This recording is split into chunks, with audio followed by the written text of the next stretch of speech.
Billionaire Romance, The Dragon King, 2-part Dragon Shifter box set, written by Cynthia Mendoza, narrated by Rebecca Wolf. The Dragon King, Part 1, Flirting with Danger, written by Cynthia Mendoza, narrated by Rebecca Wolf. Chapter 1. Rodney Delgado, the special agent in charge, or SAC, for my field office, stuck his head into my cubicle and gave me a grin. His dark hair was withering away, giving way to a head that was more bald than not. And his smile was strange-looking, almost as if he were trying to teach himself how to do it, and having a hard time doing it, which made sense, since he wasn't really the type of man who smiled often. The deeply etched frown lines gave that away. "Agent Ryan, good news. You have your first assignment," he said, motioning for me to follow him into his office. I did as I was told, shutting the door behind me. SAC Delgado handed me a file, which I opened and saw the words "Brothers in Hellfire" written across the top. I side-eyed him and waited for him to tell me more, but he didn't say anything. "Brothers in Hellfire? Is this some type of biker gang?" I asked. "No, nothing like that," he sighed, the grin gone and the far more familiar frown fixed upon his face once more. He ran a hand through his thinning hair before he continued. "Mafia, Miss Ryan. We're dealing with the mafia.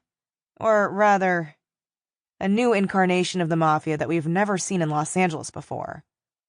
"They don't sound Italian. Or Russian," I said. "They're not."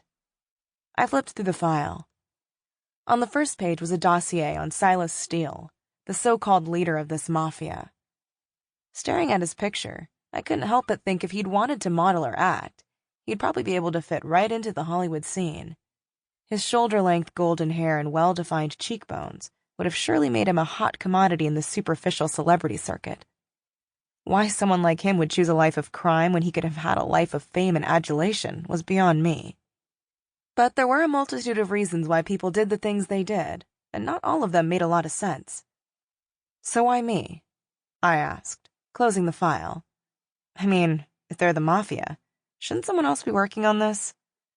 Someone with more experience who isn't straight out of the academy? Plain and simple, the answer is yes. Someone more experienced should be assigned to this case. But we need someone to go undercover. And who better to go undercover than a fresh face no one has seen before? My palms felt sweaty and there was a knot in my stomach that was tightening painfully. There was something Delgado wasn't telling me. A few somethings, judging by the way he looked at me, the way his eyes narrowed in on me. But this was my opportunity to prove to them that I had what it took to excel in the field. As a rookie, it wasn't common for assignments like this to be handed out directly. Usually I would either be part of a team or would have a senior agent handling me. But for some reason, Delgado had handed this to me directly, and I knew I had to prove myself. As a woman, I had more work to do to prove my worthiness than some of my male counterparts, and the fact that Delgado believed in me said a lot. He wouldn't have handed this case to me if they didn't think I could hack it, right? As if he could read my mind, he said, "You excelled at the academy, Lydia. You were at the top of your class and it wasn't even close. You did very well and people took notice. Hell, I took notice.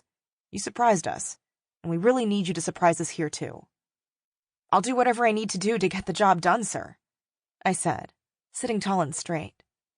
The bobby pins in my hair dug into my skull from my overly tight bun, but I always wanted to look professional, despite my comfort level. It's also why I wore a pantsuit as opposed to a skirt or dress. Men took other men more seriously than they did me, and I thought that I needed to blend in as much as possible. I wasn't much of a girly girl anyway, which helped. "I know you will," Delgado said, "which is why I recommended you for the job. Not only that, you fit the type we need, which is perfect." "Excuse me, type?" I asked, raising an eyebrow. "What do you mean?" "Well, Silas Steele, the man in the file, your job is to get close to him. We need you to work your way into his confidence and convince him to leave this area." "Leave the area? Not to arrest him or learn their secrets? I'm just supposed to convince him to leave?" "We'll do what we can to make some arrests, Agent Ryan, but getting them to leave LA is a good start. If they leave the country, even better.